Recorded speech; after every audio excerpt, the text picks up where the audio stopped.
I am delighted that Stephen asked me to talk. It was serendipitous because we connected first about 25 years ago. That's how far back our relationship goes. And when we reconnected after several years of a hiatus, you know that happens where you go around a big circle and come back and meet someone again. It was like yesterday. We just had less hair, that's all. I did at least, right? And and he said, you know, would you like to talk about serendipity? And it was like, well, that's very serendipitous, and I cannot not talk, right? So that's beautiful. So that's why I'm here today, but I assert that you're all here because of serendipity. You might think you're here because you drove here and you had a conscious thought that you should attend, and you actually registered. So there was a lot of conscious process. But we'll have a dip down we'll go down the rabbit hole in this one, right? So bear with me that you're only here because of serendipity. And I'm here because of serendipity. So let's do something about it. Let's first see where we're at. We're back in serendipity. That's perfect. I realized we're actually in a classroom that has become the space for the Calgary Association of Lifelong Learners with a rainbow logo, okay? That's actually where we are today, and we've never been here before. This is the first time we've actually had to use this space because the other space we normally use isn't available. And I quote from the website, communities around the world are realizing that life and learning does not stop as you age. Yay! Oh, really, isn't that great? So, you know, no matter where you are, you're here. And here we are in a pursuit of lifelong learning. So, I want to share a little bit about myself. I want to share my life story in about 5 minutes.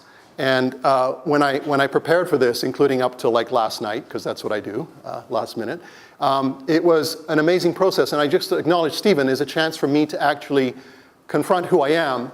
And why would I talk about serendipity in the first place? Who am I to talk about serendipity? Who am I in terms of my expression in the world? And I went back to Africa, which is where I was born. I came out of Africa, literally. I was born and lived under the shadow of two mighty mountains. Mount Meru, a volcano that blew its top that was probably massive before, and Kilimanjaro, an active volcano that is the tallest mountain in Africa. So the view from where I grew up and where I lived, this was our house. And these are the first pictures I took as a child at the age of 6 with a little Diana F camera, a little plastic camera, right? That's the size of the negative. They're about this big, the pictures. And that was the view. We looked at Kilimanjaro to the right, the feminine Kilimanjaro, and we looked at this mighty Meru to the left, this masculine mountain. That was my life. Of course, in Africa, we grew up with elephants. You know, there's me with my cousins hanging out with elephants. It's actually possible there. But I was born right near the Great Rift Valley.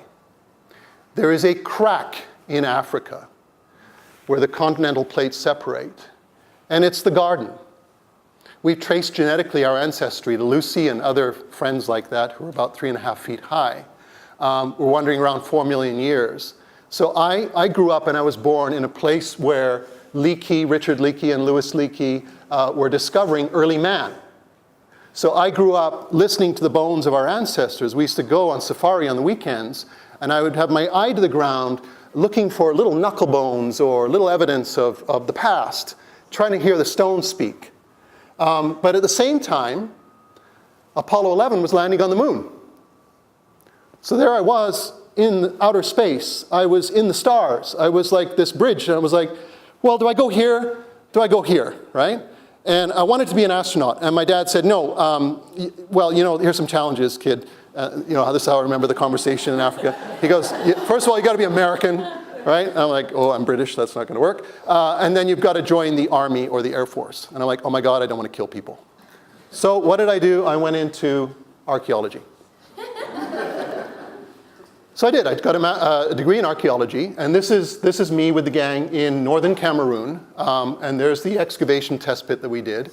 And this was an exciting time because this was, you know, unearthing what happened several thousand years ago, and the Sahara was actually wet. People actually were fishing from kayaks and canoes and stuff like that long ago. And so I was in university, and the problem is the pace at which archaeology was going at that time was excruciating. So before I became a fossil, I left and went into business. Now, timing is everything, because the year I left, 1984, Indiana Jones came out. And archaeology was forever changed.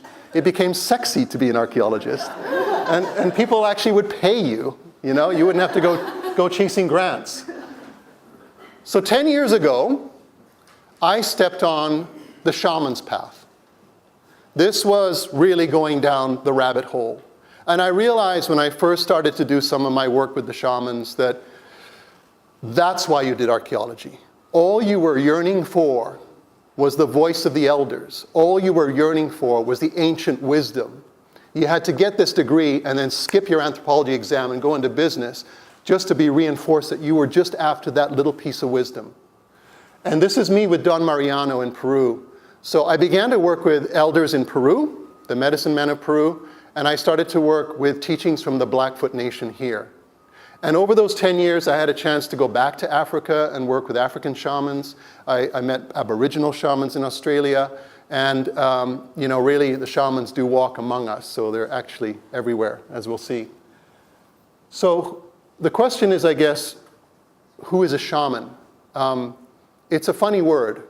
It's a very, very old word. And the shamanic traditions and shamanic beliefs go back, I say, 100,000 years. Because we find evidence of them in very early cave and, you know, Neolithic and Paleolithic settings. But conventionally 40,000 years. The shamans are called medicine men. They're the magicians. They're the wizards. In China, they're Wu, right? Hence woo-woo, I think. And on the darker side of history, we have the witch doctors and the witches and the sorcerers, you know. It was all the same practice. And so who is a shaman for me? A shaman is a bridge. It's a guide. They are the guides and bridges and the connections between the visible world and the invisible world. Between this world and the next. Between, you know, one space and another. Between the earth and humans. They're the healers and the sense makers. And they've been around a long, long, long time. They helped craft our very first human operating system. And I assert that from that operating system, the applications called religion came out from there. It's perfect. It's really perfect. Someone's talking. It's really cool. Yeah, thank you. So then the question is, like, what happened to the shamans? Because you don't run into them all the time, unless you are. What happened to the shamans? And again, I have a simple explanation. I think people stopped believing in magic. So I look back as a shamanic practitioner who works in business, and I wondered, like, when was the last time that the shamans were active in the court or in the machination of society or business? And I went back to King Arthur's time. So we all know the story, but it's based at a time when kings had magicians and wizards to advise them. So you remember Merlin? Merlin actually advised King Arthur. They worked together. Merlin actually played a key role in King Arthur's destiny because he knew he was going to be born. So he actually had a relationship with Arthur before he was born. Now, the really cool thing is that now I see the chief has replaced the king, but nobody has replaced the shaman in the boardroom. So in the castle, in the executive offices, the chief is alone, relying solely on strategy and not serendipity. So my purpose and my mission is to go from woo-woo to wow. I really think there's a bridge to be made here. There's a bridge that's 40,000 plus years old of ancient knowledge and wisdom. And my vision is to return spiritual sense to the corporate world. We're all talking about common sense, and we're talking about truth, and we're talking about alignment and balance. But what about that spiritual aspect that guides us every day that was part of our culture thousands of years ago? So I got a chance to work in Portland for 2 years. Do you know the tagline for Portland, the city, is keep it weird? Okay, if you're familiar with that. What you might not know is that weird comes from a very old word, W-Y-R-D, which means destiny. So there I am, I got to play for 2 years in the city of destiny, It's also called the city of bridges because there's so many bridges, connections. It's also called the city of roses, which is the city of love. So what better place for a shaman like me to play? And here's an example of some of the work I did. This was something I actually did with the CEO of a VenCap, like a venture cap company. We called it the medicine spiral. He had a tree trunk in his yard that was cut off, and it was just this majestic tree. Every day, I had Michael find an object. He just found it in his day, his travels. And we placed it on that, and the spiral grew. We then did some divination, and I gave him a map of the evolution of his business and where he was going next. So that's actually what's possible. Today, this is how I show up in the boardrooms. Now, I do wear a name tag, right? It says Joe Shaman. It's funny because at this point, I confront this label. I really do. I struggle with it. You know, I say the corporate shaman. We've been leading out with that in our collective. And I struggle with it because, you know, the shamanic tradition is to be honored. It's something that is, it's really old. And later in this presentation, we'll meet some of the masters that are offering their services and their wisdom. But I call myself an integrative consultant.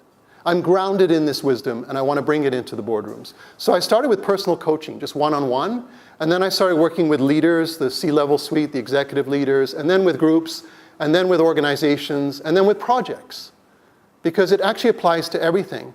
And on weekends, as a shamanic practitioner, I actually do ceremonies, and I'm actually a ghostbuster. So I release spirits and entities from spaces, commercial spaces and houses, and actually you'll be surprised how many people experience that and how needed that service really is, you know, in the world. So I reluctantly call myself a corporate shaman.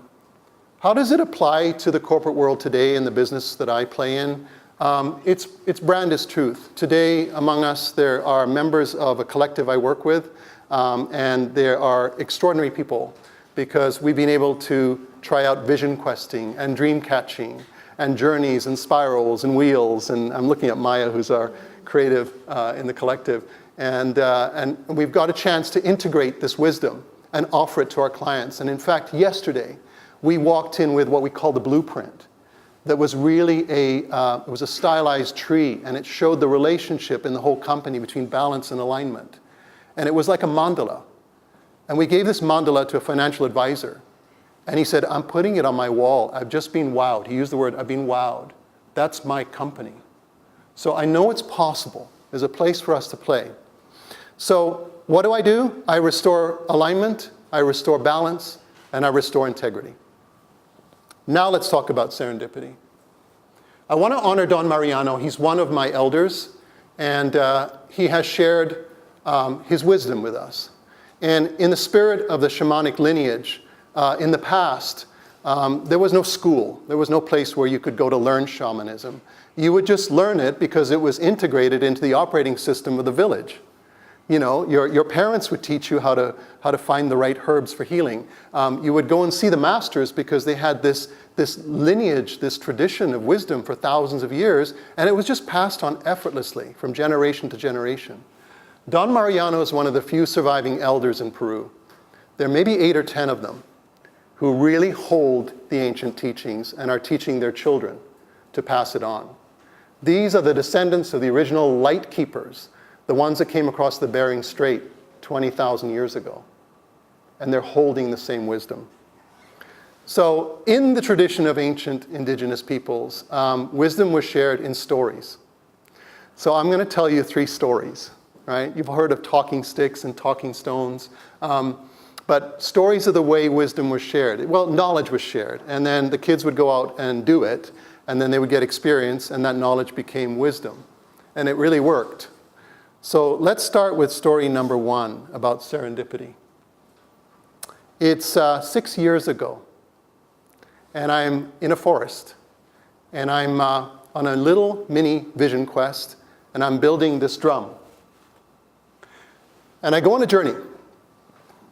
And through the sun and the play of light and everything, and I close my eyes, and 2 animal medicines, you've heard of animal medicine animals, 2 animal medicines appear in my mind's eye. One of them is a peregrine falcon, and the other is a unicorn. And the unicorn's name was Lancelot. So what I learned from those two animal medicines was that, the peregrine falcon would teach me to see things far away, to have clarity and vision. And the unicorn was like the horse energy. It would carry our intentions to spirit, but the horn of the unicorn pierced the veil, gave us very direct contact. It made things super clear and sharp. So those are energies, those are medicines that I integrated. So they guided me for 2 weeks, and then on July 8th, just 2 weeks later, I'm in a conference room holed up for 3 days, working on an archetype project. So it was an ambitious project to try to bring the world of archetypes into modern society. And we invited a scriptwriter from Hollywood up because we were actually going to make a movie.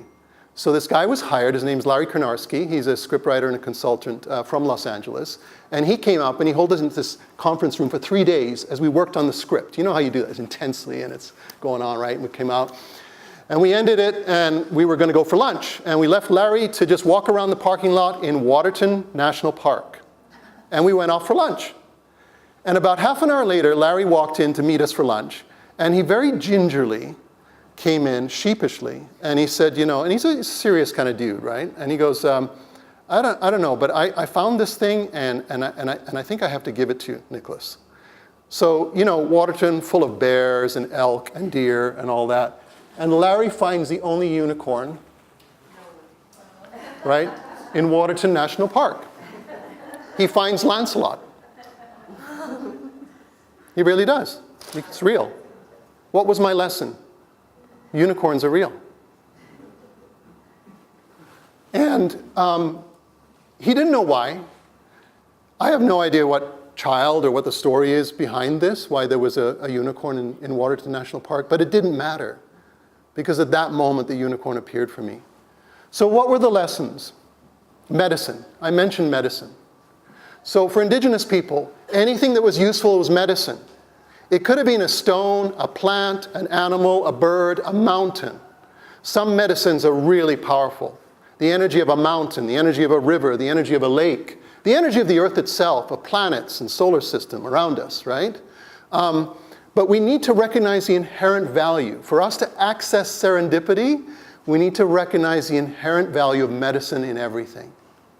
Now, sometimes medicines can hinder you. Sometimes they can help you. Sometimes they challenge you. They're not always in the world of good or bad, but they are always medicine if we tune into it. The second lesson is co-creation. So did I make this unicorn show up? No, I didn't. I set an intention with the universe. I opened something up. And Larry had no idea he was part of that. He just found it. So we're all connected. Part of why serendipity works and how we can actually work with it is because every single thing is connected. All the space around me moves as I move. Everything ripples out to every other part of the universe. So we're starting to confront this now in quantum field theory, we're starting to confront it as philosophers, as spiritualists. We're seeing that nothing, the butterfly effect, nothing happens independent of anything else. So really, everything is connected. My journey was connected to Larry finding the unicorn, whether I could see the connection or not. Then the other piece to tap into now in this story is collective unconscious. There is a place that I think is the source of all wisdom, all knowledge, all the content we talk about as creatives. It all comes from this one place. And Carl Jung was fabulous because while Freud was saying it's all in your head, Jung was out there saying, actually, it's out there. And if you tap into it, you start to download it. So talk about serendipity. We'll put Lancelot right there. The opportunity is to recognize that in that collective unconscious, when you're actually present, you start to tap into it. And subconsciously, you're downloading it all the time. By the way, this is a perfect example of an animal medicine. Do you know how fast hummingbirds move? Can you imagine? Have you ever seen them? How many of you actually seen hummingbirds, right? It is almost impossible to take a picture of a hummingbird. Just a still picture. You could take a video, you could do a burst, you could have all that technology working for you. But to take a still picture of a hummingbird that's posing for you, like a unicorn, saying, "Hi, I'm here," and she's gone. And I didn't know I had it, and this was in Peru, until afterwards. But that was the medicine. Nicholas, be in the moment. And Hummingbird teaches us of stillness and motion at the same time. And she was there for probably a split second. She looked right at the camera, and she said hi. In about 1,000th of a second, and she was gone. The lessons from Spirit in this story. Medicine is the value. Tune into the medicine in everything that's useful to you around you. Co-create and connect. And get out of your head. As long as you're in here, you're not out there in the collective unconscious. Now, the trick is, if you're out there all the time, I don't recommend driving. Okay? Keep it connected. Story number 2. This is my rainbow love story. And she's right here. So this is like now 3 years ago. And it's 3 years ago almost to the week, right? May 3rd, 2014. I'm with this gang. You can see me in the lower corner there. I've already got my hand around her, right? For the photo op, of course. And bit of foreshadowing. This is taken around probably around 1 o'clock, 2 o'clock. And we're the tour in Machu Picchu. We went down there every year with a charity. And so what happened right after this picture happened, or shortly after it, I grabbed her hand and I said, let's go. And she took my hand. And we ran away from the tour, and we ran to the side of the site, and we found a hidden cave. And then half an hour later, rainbows appeared. Double rainbows appeared. Hummingbirds appeared. A little family of chinchillas were playing in the background, you know. It was extraordinary. In that moment, I fell in love. In that moment, my life was interrupted. In that moment, a new destiny got created by taking her hand and her saying yes. It's in both our paths. It's been quite a journey since then. And we went back on December 11th, 2015. We took our son back to Machu Picchu, okay? And we said, look, we want to show you the place where, you know, your mom and dad met. And, you know, this is where the rainbows appeared, and he's heard all the stories and everything, and he's like, oh my God, you know, like, really, it's so embarrassing, like how we stay in the tour. So we drag him to the cave, and we get there, and we start to talk and tell him how it happened and everything, and we're telling him the story and everything, and sure enough, at 3:30, oh, cool. Stephen, help. And sure enough, at 3:30, at that very moment, we look out into the valley, and there's this dome coming towards us of rain, surrounded by a rainbow. At the exact moment, 3:33 or something, I think it was, I actually took the screenshot of the metadata, the rainbows appear. And Wukash at this point is like, oh God, you guys make me sick, you know? And we go like, no, take pictures, right? And there's the time code on there, right, on that time, December 11th at 3:33:09, we had the rainbows appeared again.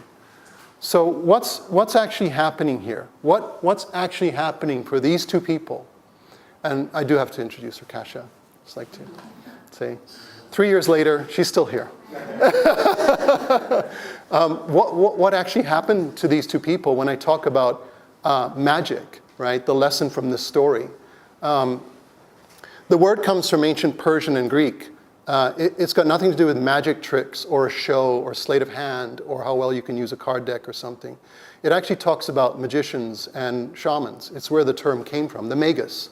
These are the ones that had the wisdom and the knowledge. And they're the wise men. You know, we have them in our stories. It's not about that once in a while magic shows up, is that magic is actually happening all the time. It's to the extent that you tune into it, to the extent that you actually are aware that it's happening all the time, that you begin to experience it. And then the distinction seeking is really useful because we didn't go actually looking for the cave. We didn't know where we were going. I had no idea. And I do that frequently, right? Like I start moving with no idea where I'm going. I just wanted to take her hand. We discovered the cave. We discovered the vantage point. And then we discovered the rainbows, right? And the hummingbirds. All of that came out of the distinction of seeking as opposed to looking. The booby prize of looking is that you'll probably find what you're looking for, but it will not have possibility. When you seek, you will discover. And there's this wonderful quote. I don't know who the author was, John Barth, The Last Voyage of Somebody the Sailor. I love the title of that. He goes, you don't reach Serendib, which was the land of serendipity, by plotting a course for it. You have to set out in good faith for elsewhere and lose your bearings serendipitously. That's the distinction seeking. That's why I wanted everybody just to find their serendipity kits. Destiny versus fate. The other lesson here is, was I fated to meet Kasha? Was it written in the cards? No. We co-created a new destiny. We took actions. We took signs and symbols along the way. But I reached out for her hand. That was the action. So consider that, this relationship to serendipity, like it's fated, whether it happens to be good luck. The more powerful access to working with serendipity is working with destiny, to relate to your path, not as a single controlling object that you have available to mold, but something that you can work in co-creation with the universe. And that's really how it works. So, taking away from this story, the lessons from love, there's magic in every moment. It's just the degree to which we're present to it. Seek with an open heart. So don't be fixed on what you're going to find. Serendipity shows up when you're open. Have you noticed that? Like it's like, oh, I just noticed that. It just comes up like that. And choose destiny over fate. Fate is a weird word. It comes from those, Shakespeare and those three witches around a cauldron, the weird sisters, and, it's like, nobody's writing my cards, sorry. But I'm going to work with the universe to create it. Story number 3. It's April 28th, just 2 weeks ago, and we're at a cafe for a business meeting. And on a table is a whole deck of cards that's turned upside down, and they're just like sitting all over the table. So I'm with one of the members of the collective, David, and we're about to have our business meeting, and we're about to meet a third person. And I start to play with the cards, and I realize there's actually 5 cards facing up. There's 3 threes, right? You can see the 3 of clubs, 3 of spades, 3 of hearts. There's a 9 of clubs, and there's actually another card that showed up later, and it was the Queen of Diamonds. So what's actually going on? I couldn't resist it. I started to play with it, and I started to move them around. I started to put it in a pattern. And then I realized that the 3 of Hearts really is about cups and water. It's the emotional side. So maybe that's the brand builders that we are in this meeting that we're going to have.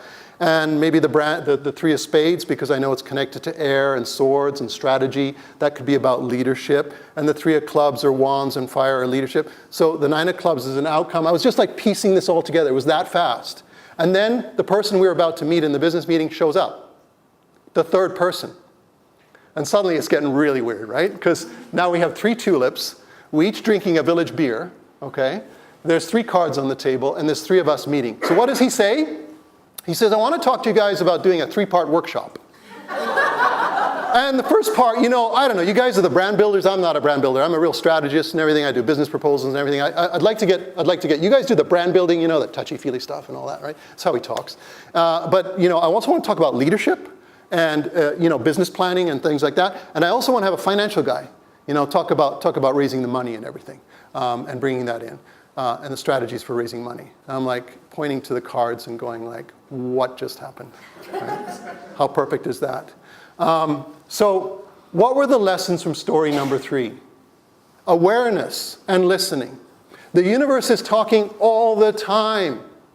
Ask any kids, especially the autistic kids, the little rainbow kids. They'll tell you, yeah, the earth is singing. The stones talk. We know that. We've listened to them.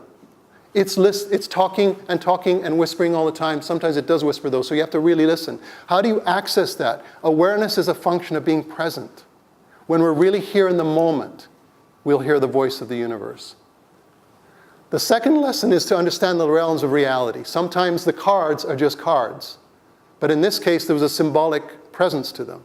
There were 3 of them. They represented something. They came together and they told a story. And then there was the energy of all that happening at once. So we represent, in shamanism, we look at the literal level, that's what's happening day to day in the physical world. We look at the symbolic level, which is the figurative, you know, the emotional, the value of something happening. And then we look at the energetic. And the trick is really to tap into the energetic. Start reading the water upstream before it comes down to the literal. It's typically how things evolve.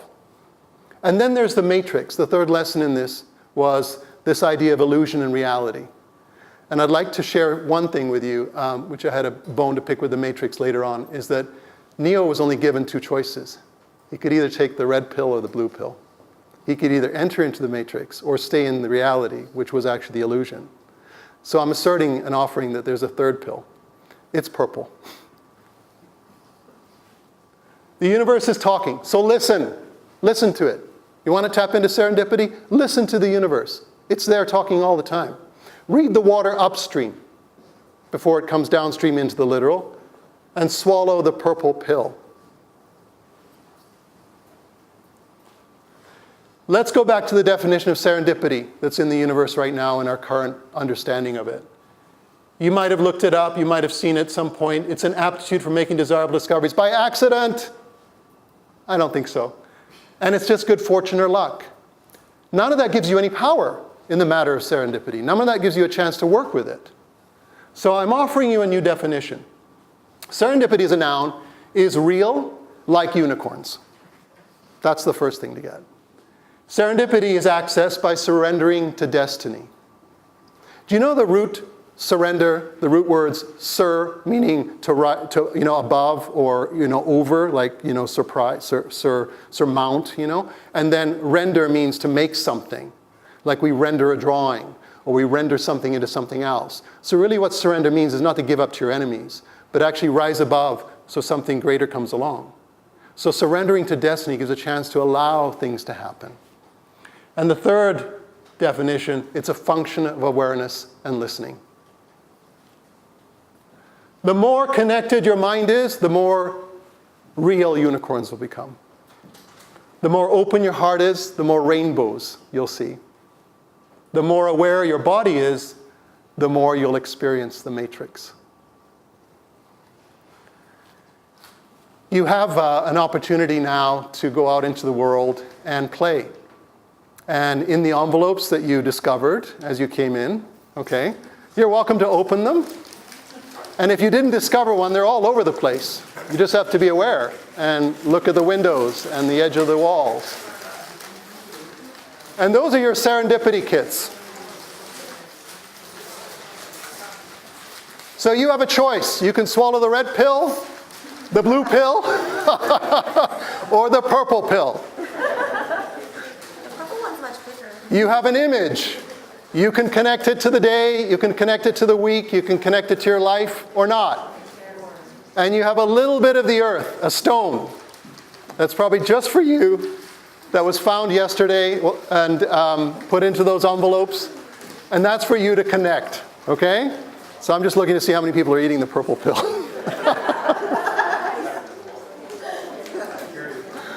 I want to thank you so much. That was really awesome, okay? Rainbow cheers to you.